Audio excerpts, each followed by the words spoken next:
Los documentalistas siempre estamos buscando esa pieza que falta. Nos obsesiona.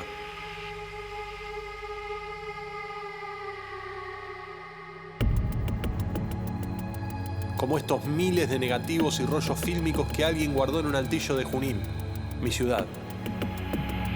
Imágenes que pintan una aldea y cuentan un país. Fotografías inéditas que revelan a un autor desconocido.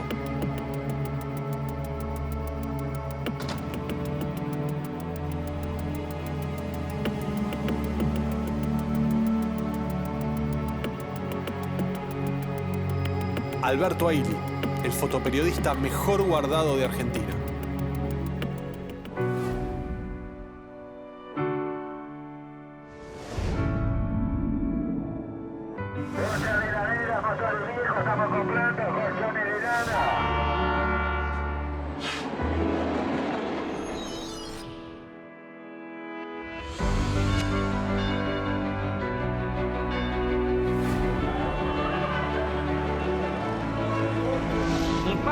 En una demostración de calidad, vuelve a puntear la carrera.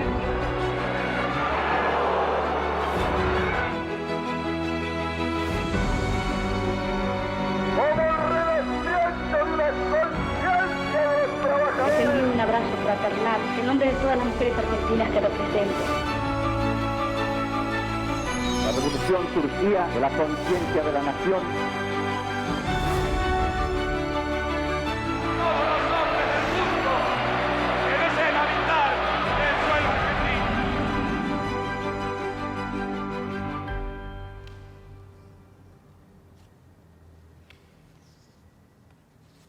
A Alberto Aili, la fotografía le salva la vida.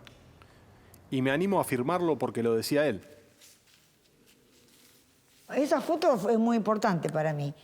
Y fue importante para él porque justo en el año 55, cuando él viajaba permanentemente a Buenos Aires, todos los lunes o martes, y volvía los viernes a sacar todos los casamientos que tenía. En la capital, se aloja en el Hotel España, cerca de la Plaza de Mayo. Y ya que está en Buenos Aires, aprovecha y se queda unos días más para conectarse con otros fotógrafos y camarógrafos.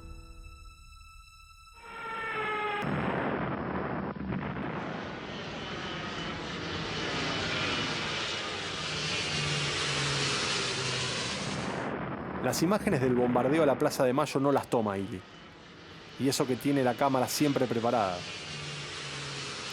Pero ese día, que le toca estar en Buenos Aires, se encuentra en Junín.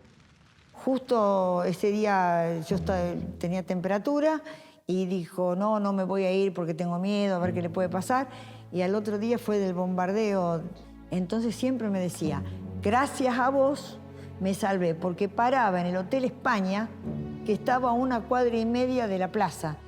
Esta foto me salvó la vida. Gracias a vos que te enfermaste.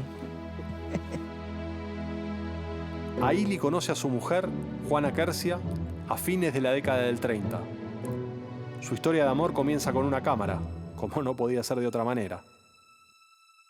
Según dicen ellos, que él todavía tenía el laboratorio en la calle Italia, él le sacó la foto bailando el pericón. Y cuando mi mamá lo fue a buscar, se enamoró y la empezó a perseguir, hasta que mi mamá dijo que sí y se pusieron de novio. Tuvieron como 7 y pico años de novio y y mi mamá decía siempre, ¿por qué me habré casado con este señor? Que está todo el día en la calle. En enero de 1945, Alberto se casa con Juana Quercia. Tienen 3 hijos. Primero Herminia,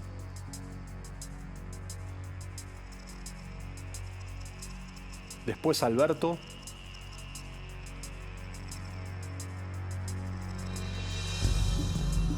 y el más chico, Mario.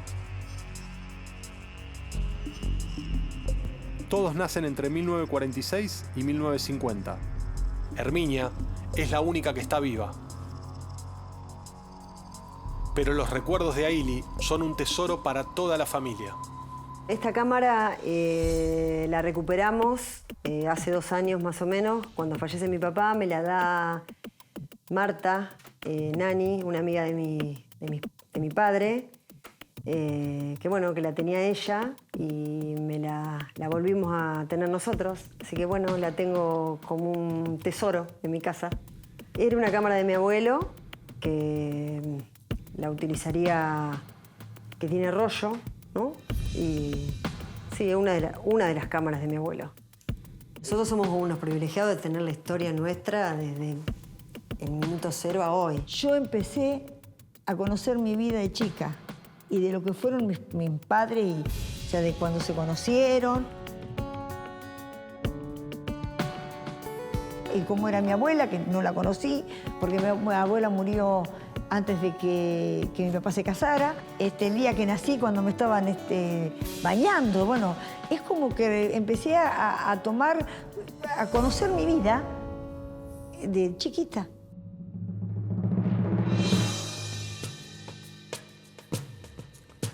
De Junín y su gente, para el diario La Verdad, en los hospitales, en su estudio.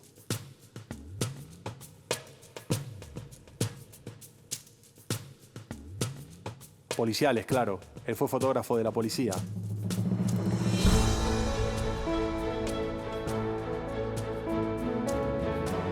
Pero si se trata de fotografiar sus pasiones, falta el plato principal, los fierros. Una pasión por las carreras de auto. De chiquita nos llevaba a toda la familia, hacíamos picnic cuando corrían acá en los caminos de tierra, y ahí entonces nos esperábamos comiendo y sacaba fotos cuando llegaban, cuando salían.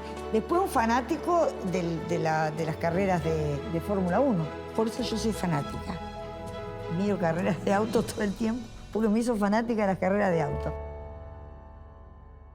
Estas fotos me parecen fantásticas. Esto es una carrera en el Parque Independencia del Rosario, un circuito muy trabado, muy corto, no tenía ni 3.000 metros de extensión, pero es el circuito en el cual en 1948 Fangio salta a la fama a partir de una gran disputa que tiene con el francés Jean-Pierre Wimille, que en ese momento es el mejor piloto del mundo, y le abre las puertas en Europa. Y esta es la carrera de 1950, cuando Fangio ya está instituido. Corre con la Ferrari 166. Es un gran momento del automovilismo argentino. Fíjate la gente, lo que es. Se agolpaban en el circuito desde las 6 de la mañana hasta cualquier hora. Y vemos pilotos como Villoresi, como Ascari, que eran los pilotos del momento en Italia y que venían acá a defender el honor de Italia. En aquel momento no había mejores conductores en el mundo que no fueran italianos o argentinos. La idea original del Campeonato del Mundo es una idea que comparten argentinos e italianos, y esta foto lo grafican perfectamente, ¿no? La recta principal en lo que es hoy la continuidad del Boulevard Oroño. Unas fotos magníficas.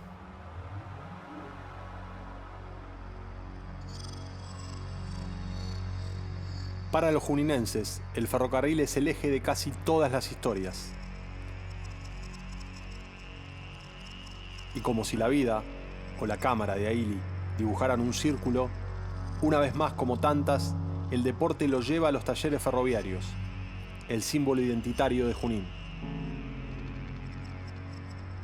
Trabajar en el ferrocarril en la década del 30 y la década del 40 era para la población masculina un horizonte al que se aspiraba, que les permitía también dedicarse en su tiempo libre a otros emprendimientos personales. Existían para la década del 40 una serie de deportistas que tenían su trabajo cotidiano de todos los días en el ferrocarril, y esto era posible por las jornadas de 6 horas, más breves que en otros trabajos comunes, que les permitían a estos ferroviarios dedicarse a otras actividades, en este caso el deporte. Ahí está Bernabé Ferreira, en la foto de Aili. Es jugador de BAP, el club ferroviario de Junín. Este pibe, que llega a la ciudad para trabajar en los talleres, se convierte después en uno de los goleadores históricos de River y del fútbol argentino. Y ese es Osvaldo Zubeldía, que abraza a Juan Fusé, ferroviario y campeón sudamericano de lanzamiento de martillo. Están en el Newbery, club donde los ferroviarios son el motor del desarrollo. En los 60 se convierte en el entrenador estrella de Estudiantes de La Plata, campeón de América y del mundo.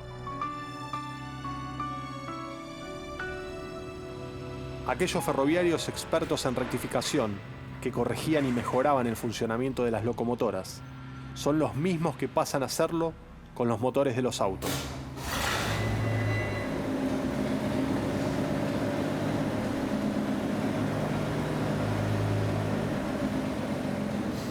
Y a ver, yo te diría que las rectificadoras de Junín, no sé si habrá sido uno o dos los dueños de rectificadoras que no hayan trabajado en el ferrocarril.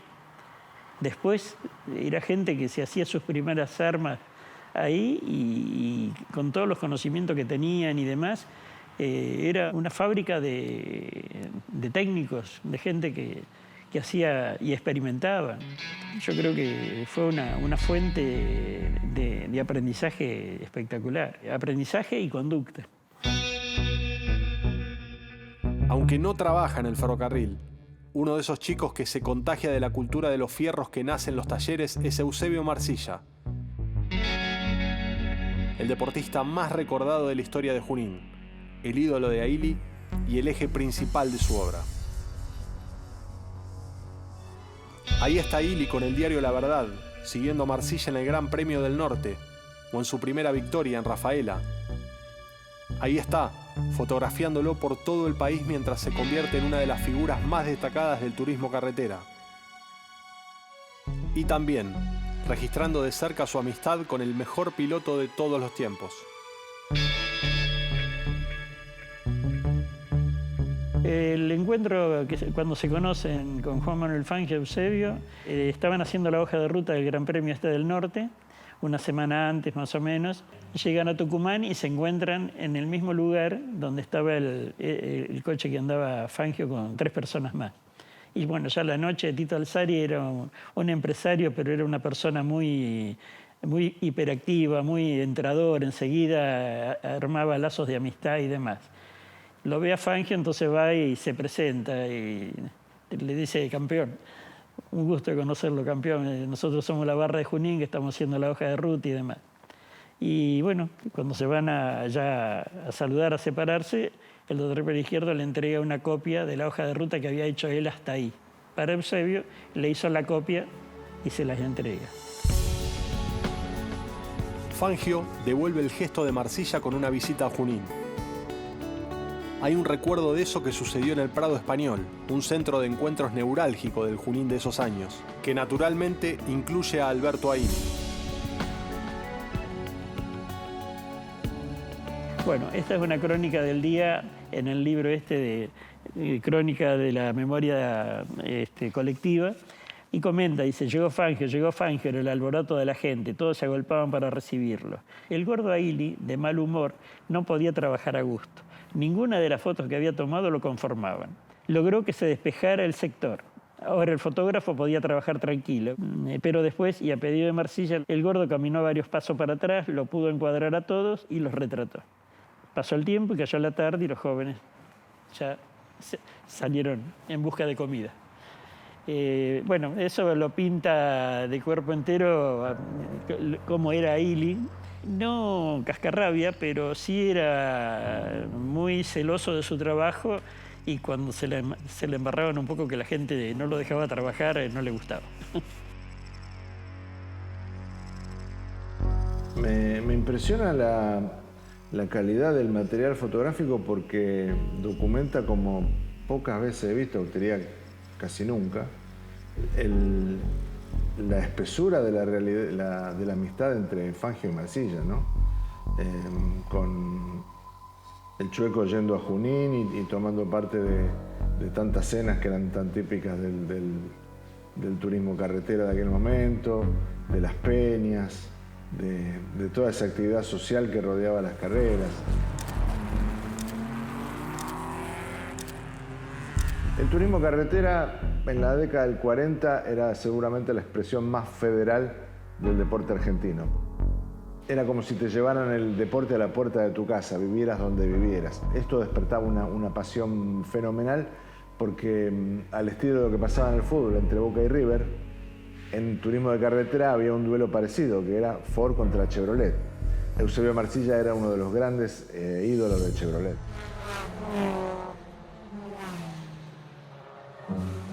Ya me contó de las carreras. Él me contaba de las carreras, que eran mejor en tierra, se le gustaban las carreras, me encantaba. A mí me acompañaba a todos lados. Es la persona que no estaba mi hijo, estaba él. Yo de chico siempre me acuerdo que él me pasaba a buscar los sábados, pero me pasaba a buscar los sábados, pasaba a buscar a mis primos y empezaba una recorrida con su Falcon blanco y recorría, me acuerdo, por Intendente de la Sota hasta pasar por el agujero. El agujero es una construcción abajo de las vías, muy chica, que en realidad era un paso peatonal, pero él pasaba con el auto y la gente se corría, no es que les permitía pasar, no, él encaraba y se pasaba. O trabajo que él tenía que hacer, tenía que hacer una foto y yo iba a sacar la foto con él. Mi abuela un día me pide limpiar el altillo que ellos tenían. Yo me encuentro con una cantidad de material. Digo, abuela, ¿qué es esto? Y me dice, son cosas de tu abuelo. ¿Pero qué es? No sé. ¿Y las puedo bajar? No sé lo que quiero. Y ahí lo bajé y empezamos a mirar. Porque mi abuelo no tenía la parte fílmica en el negocio. Lo tenía en la casa, en un cuarto que estaba delante de todo. Que tenía una mesa muy simple, que tenía 2 reteles. Y pasaba por un vidrio y ese vidrio verificaba la película. Lo que Natalio, el nieto de Aili, encuentra son los fílmicos de su abuelo. Este es Eusebio Marcilla después de la Vuelta de Luján en 1947. Este es el general Perón, anunciando el segundo plan quinquenal en Chacabuco durante 1952. Un desfile en el centro de Junín, La Laguna, pleno verano de los años 60. Buenos Aires, el centro.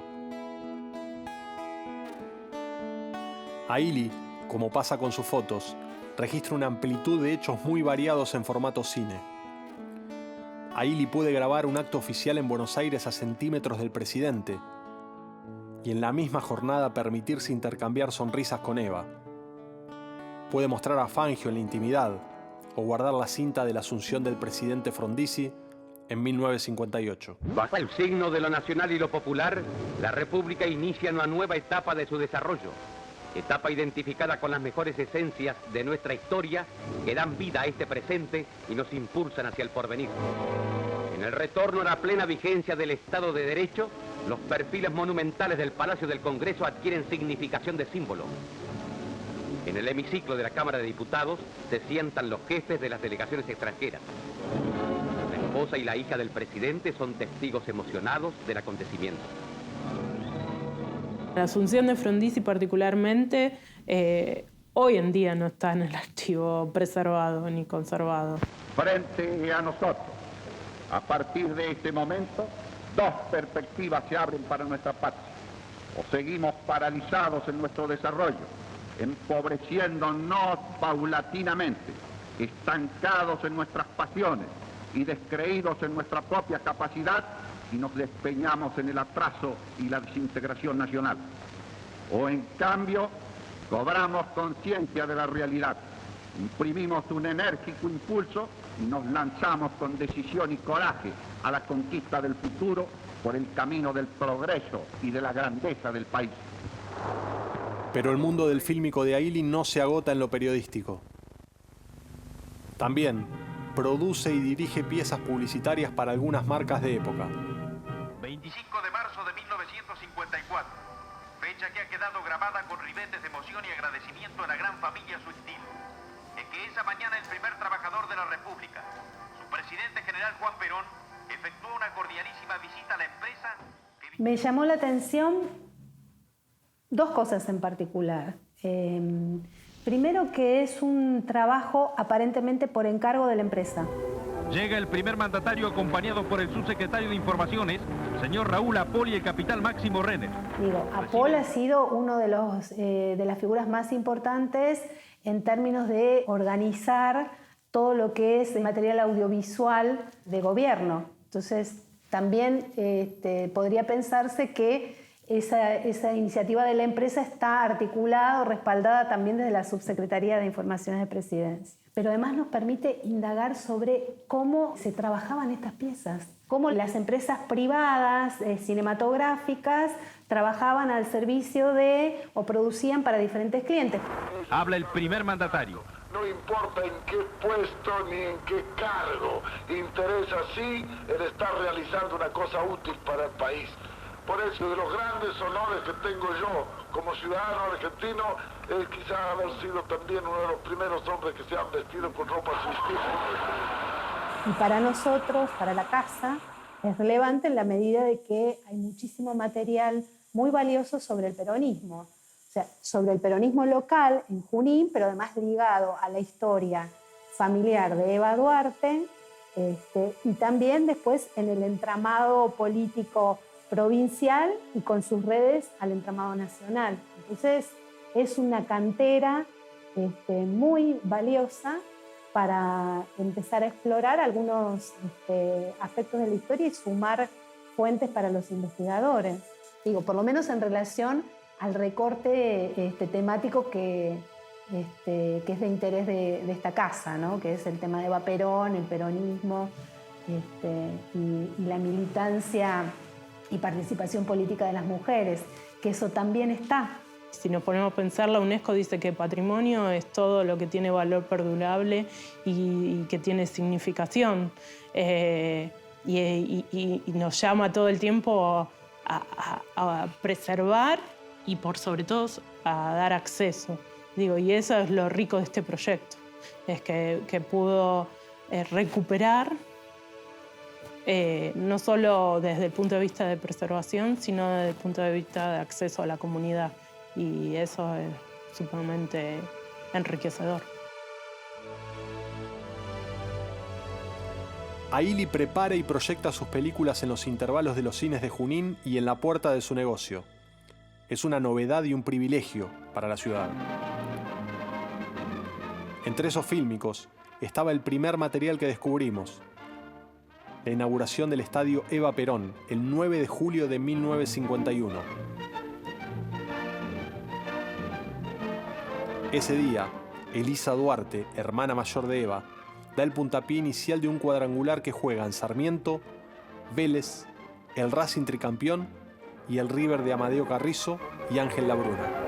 Todo fue brillo y alegría en la fiesta inaugural del estadio Eva Perón, fiesta cuyo eco llegará a las generaciones venideras, como testimonio de la eficacia con que hoy se ha querido un pueblo sano, vigoroso y digno de la grande nueva Argentina de Perón.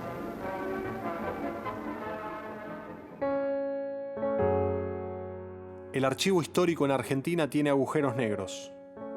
La falta de interés, los incendios de los laboratorios que guardan las películas, la censura, las inundaciones que arrasan con miles de latas, sumado a los robos de cientos de metrajes de material fílmico, funcionan como un combo letal para la desaparición de noticieros y publicidades del siglo pasado. Son imágenes que le faltan a la historia, fragmentos desarchivados, grabaciones arrancadas de la memoria colectiva. A 260 kilómetros de Buenos Aires, Aili construye y atesora en Junín algunas de las piezas que ayudan a reconstruir esa cadena de eslabones perdidos.